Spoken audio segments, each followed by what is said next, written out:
इकडे चहा पिल्याचा कार्यक्रम होते.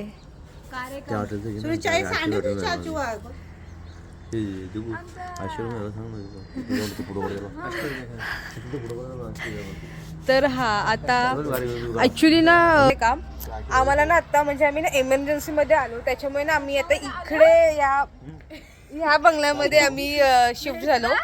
पण आता आम्ही नाईटला हा दिसतोय हॉटेल ऐश्वर्या इकडे शिफ्ट होणार आहोत. आम्ही आता गांगापूरला पोहोचलो आहोत आणि आता 12:30ची आरती आणि आता 11 वाजले. सो कुठे संगमोहर संगम नदी आहे. हा नदी आहे, तिकडे जाणार आहोत. दोन नद्यांचे संगम आहे, तिकडे जाणार, तिकडे दर्शन घेणार, मग दत्तांच्या मंदिरामध्ये वगैरे जाणार आहोत आरतीला. सो गाईज आता आम्ही संगमेश्वर मंदिर आणि संगमेश्वर नदी जी दोन नद्यांचं जे संगम आहे तिथे पोहोचलोय.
या ठिकाणी भक्त मंदिरात किंवा झाडाला धागा दोरा बांधतात.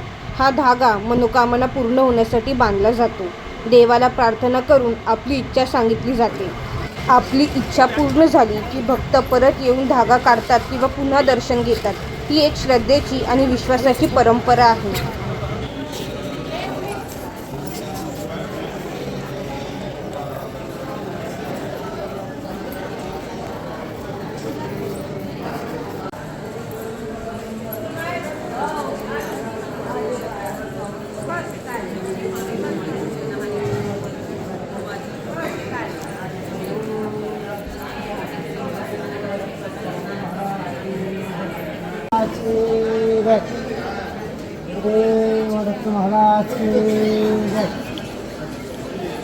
दिगंबरा दिगंबरा श्रीपाद वल्लभ दिगंबरा गुरु दत्तात्रेय श्रीपादराय नरसिंह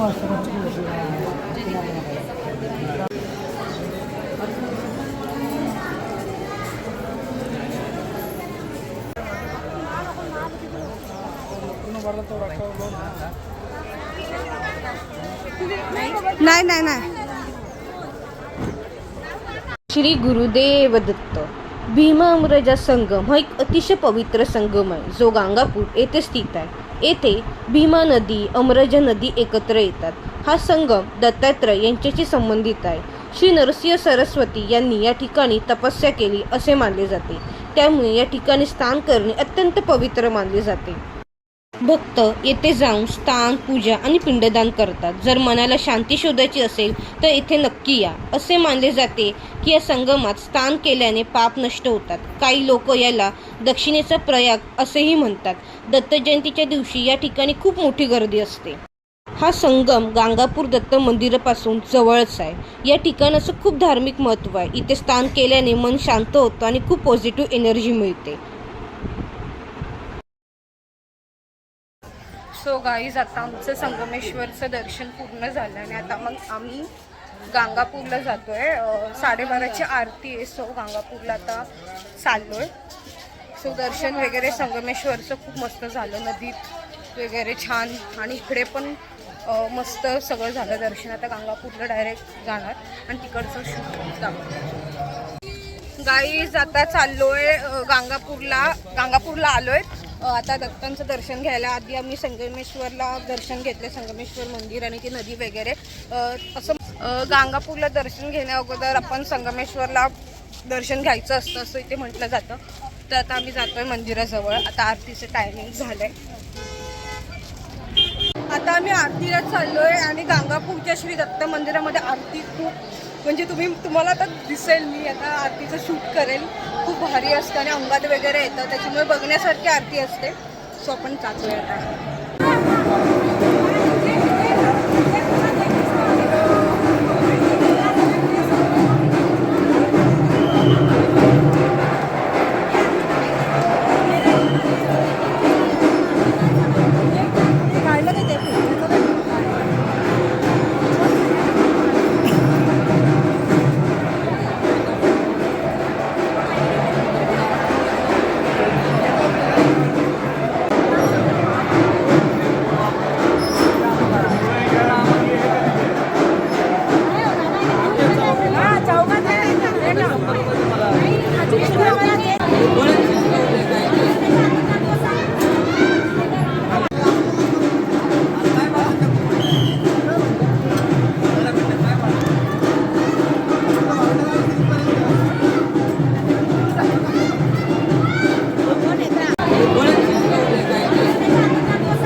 हे श्री दत्त निर्गन मठ आहे.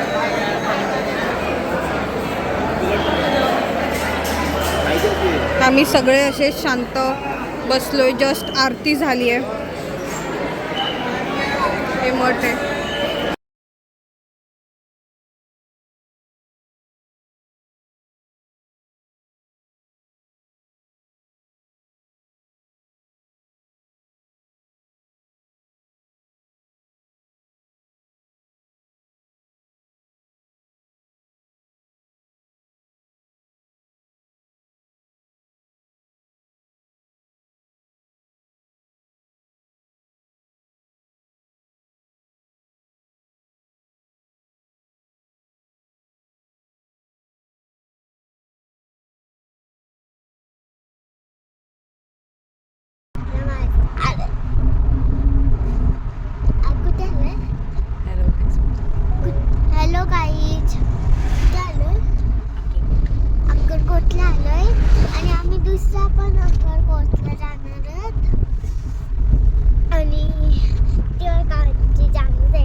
आत्ता आमचं गाणगापूरचं दर्शन झालं आहे, म्हणजे श्री दत्तांचं आत्ता दर्शन झालं आहे.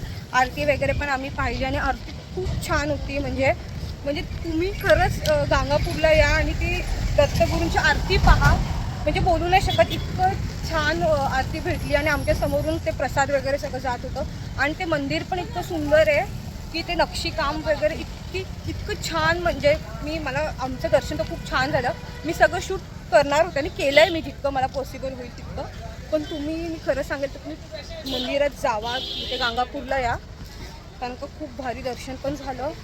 आणि पण ना ते शूट करणं, रील काढणं ह्या गोष्टी ना खूप वेगळ्या आहेत. पण तुमचे डोळे आहेत ना, हा एक मोठा कॅमेरा आहे. त्याच्यामुळे ना तिकडे त्या मंदिरात गेलं ना तर फक्त असं वाटत होतं की काही शूट वगैरे करूच नाही, फक्त त्या मंदिराकडे पाहावं. आणि ती शांतता, म्हणजे होती गर्दी नाही असं नाही, पण ते मंदिर, ते नक्षीकाम वगैरे होतं मंदिराचं, ते बघण्यासारखं होतं. त्याच्यामुळे मी नेहमी ब्लॉग रील वगैरे काढत जरी असले तरी त्या सगळ्या गोष्टी टिपण करा, कारण ते खूप छान मंदिर. आणि एवढं जो अनुभव होता तो इतका सुंदर होता. त्याच्यामुळे आम्हाला आरती छान मिळाली. संगमेश्वरचं आम्ही पहिले ते दर्शन वगैरे घेतलं, ते छान झालं. व्लॉगमध्ये तुम्हाला दिसतीलच सगळं. पण त्या मी मंदिरात गेल्या ना मला काही सुचलंच नाही की व्लॉग वगैरे काढायचं. मी ते मंदिरात गेल्या फक्त ते मंदिर बघत बसले. इतकं सुंदर मंदिर. आणि आरतीचं टायमिंग होतं, त्याच्यामुळे त्यांच्या अंगात वगैरे येतं, ते सगळे ते नाचत वगैरे होते. ते म्हणजे आम्ही लिटरली ते बघत बसलो एकदम. आणि शूट पण करत होतो. पण ना ते बघणं खूप मोठी गोष्ट आहे की तुम्ही ते तुमच्या डोळ्याने पाहता. त्याच्यामुळे ना व्लॉग रील वगैरे जरी काढत असलात तरी ना तुम्ही ते डोळ्यांनी आणि ते सगळ्या गोष्टी अनुभवा. ते खूप भारी होतं, ते मस्त मजा आली. सो आता आपण अक्कलकोटला जाणार आहोत. अक्कलकोटचं दर्शन, माझं असं म्हणणं आहे की आता ना हे व्लॉग खूप लॉंग होणार, कारण का आता संगमेश्वरचं ते झालं, हे गाणगापूरचं आलं, हे एकच साईट आली. तर अक्कलकोटचं तिकडचं आणि तुळजाभवानीचं पण आहे. त्याच्यामुळे ना ब्लॉग 2-3 येणार माझे, येणार. तर त्याच्यामुळे मी शूट वगैरे केलं आहे तसं त्या मंदिरामधलं वगैरे सगळं. आणि आमचे काही फोटोज वगैरे पण आम्ही काढले, ते पण मी ब्लॉगमध्ये सगळे फोटो वगैरे पण टाकेल. आणि ह्या परिसराची ना मी माहिती पण देईल की काय, म्हणजे ते प्रसाद वगैरे ना ते घेतलं जातं पानामध्ये वगैरे, त्याची पण एक वेगळी कथा वगैरे पण आहे. ते मी सगळं एक्सप्लेन ब्लॉगमध्ये करेल. तर तुम्ही फक्त एंडपर्यंत व्लॉग पाहत राहा, सबस्क्राईब करा, लाईक्स करा, कारण का मला अजून भरपूर व्लॉग म्हणजे बनवायचे आहेत. तर तुमचा सपोर्ट खूप इम्पॉर्टंट आहे यासाठी. काहीच माझा अवतार बघा कसा झाला एकदम. हे सगळं मंदिरात गेल्या ते सगळ्यांनी सगळं लावलं वगैरे, त्याच्यामुळे पूर्ण असं थोडंसं अवतार हे झालं. आता जेवायला थांबलो आहे. स्नॅक डिनर नाही, सॉरी लंच करतो आहे आम्ही. अनुसयामध्ये घरगुती जेवण इकडे बनवलं जातं, चांगलं असतं. म्हणजे मामा वगैरे जातात तर ते मला बोलले की खूप टेस्टी जेवण इकडचं असतं. मग आम्ही ते सगळे थांबलो आहे जेवायला. तर तुम्हाला माझ्या बाजूला दिसते का कोणी? हाय कर. नाव सांग, तुझं नाव काय?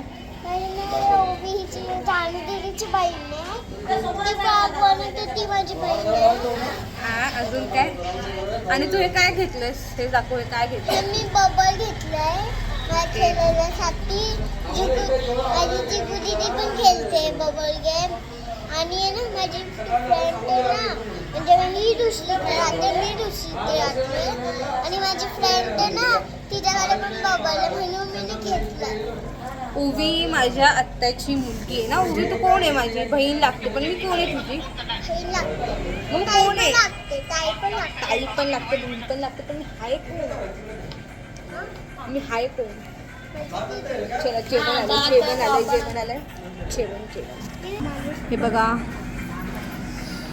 मस्त अजून येते.